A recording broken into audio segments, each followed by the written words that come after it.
kayo ngayong gabi para sa isang selebrasyon. Selebrasyon ng aming pasasalamat sa inyo.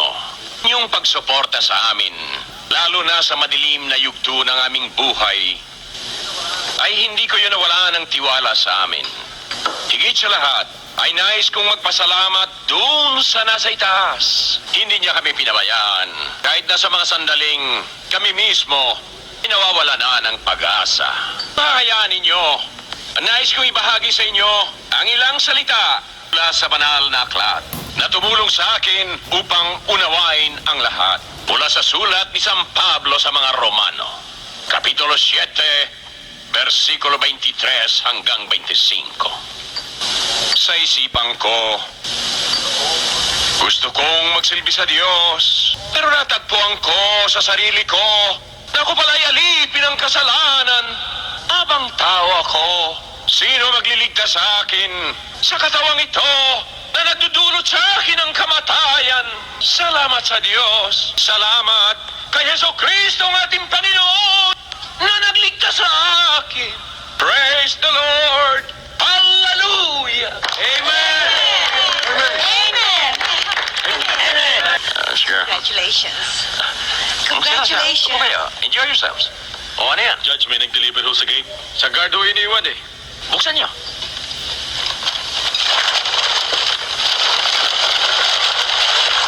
O Judge, Attorney, alagaan niyo yung mga kadalagahan dyan. Wala nang iniinom.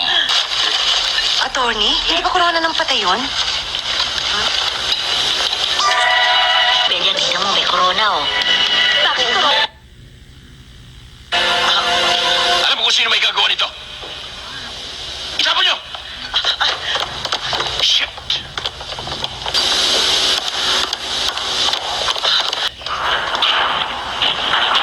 Sino nagpadala ng huling regalo? Siya po. Pero, hindi ang klase mong yan ang aasa sa akin. Hindi ka ganyang kagaling na lalaki. Pasensya ka na sa regalo ko, Valderrama. Sa susunod, ataul ng padadala ko sa'yo.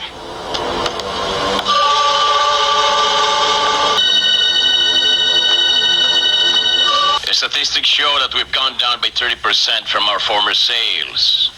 And still going down. This cannot go on. This means our very existence. What are your explanations on this? What are your feedbacks? Bakit nagkakaganyan? Enough funds for Payola. Hindi maaari ang payola. Pati mga tumatanggap noong araw, ilag na ngayon. Dahil sa... attorney, kayo na nga magsabi. Nag-umpisa yan dahil sa kampanya ng isang tenyente ng pulis na galing sa probinsya. Kilala ninyo kung sino yun. At binabackup naman ni Major Fernandez. Hello? Hindi ba sinabi ko sa iyo huwag akong istorbohin at may meeting ako? Okay, put him on. Sir, sa security division po ito. Magandang araw po sa inyo. May delivery po dito. O ano yan? Wala akong in-order na ganyan. Alisin mo! That bastard. Nakita mo ang ginawa ng garerong yan. Ayaw ko nang palapasin yan.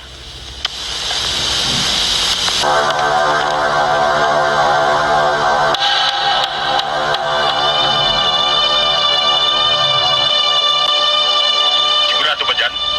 Oo. Diyan nakatira si Sarento Sibal eh. Siya pa dyan tumutuloy yan. Eh, ba't ang tagal? Oo naman, meron naman taong pare-pareho ang oras ng uwi kong gabi. Relax ka lang. Huwag kang mainit.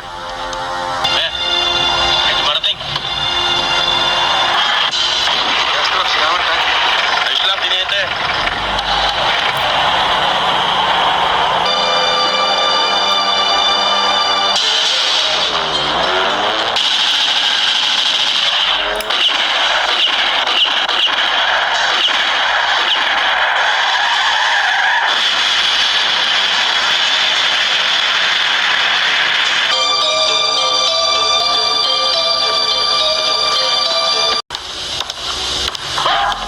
O, Maramag, ano resulta ng lakad niyo? Maganda ho. Lagi hong advance magbayad si Mr. Lee. Good. At malaki pa kong order. Ito nga pala dyan sa lista ng bagong order ni Mr. Lee. Yun naman talaga usapan eh. Sana man sila makakita ng ibinibigay natin sa kanila. Judge, nandito daw si Mario. Magandang araw po, sir. O Mario, teka. O ano, Mario? Alam mo siguro hindi na tayo magkikita, no? Hindi po, sir. Kasi po umuwi po akong Samar. Alaw ko po yan, ako po may sakit, sir eh. Ganun ba? Opo, sir. Nabalitaan kong may 5 Texas daw ang nawawala sa breeding farm ko. Totoo po yun, sir. Kasi po pinasok po tayo, sir, ng magnanakaw eh. Magnanakaw? Opo, sir. Mario, ang mga sinungaling ay pinarusahan ng Diyos.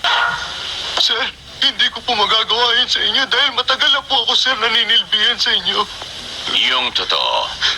Sir, nagawa ko pong ibenta ang inyong mga manok dahil po kailangan po na aking pamilya. Nasa ospital po ang aking anak, sir. Mahirap naman siguro kung tuwing may magkakasakit sa inyo, pabawas ang mga Texas ko doon. Pagdating ng araw ni Sisiw, wala nang matira. Hindi na po mauulit yun, sir. Talagang hindi na. Jimmy, Judge? nagbigyan na namang Doberman. Sir, Ikaw patawarin yata niyo dyan, po sir. ako. Tamang-tama. Matagal nang hindi nakakatikim ng karne ng tao si Tigre. Sir, patawarin niyo po ako, sir. Sir! Maramat, yung pinagawa ko sa'yo. Asikasuhin ka na ho.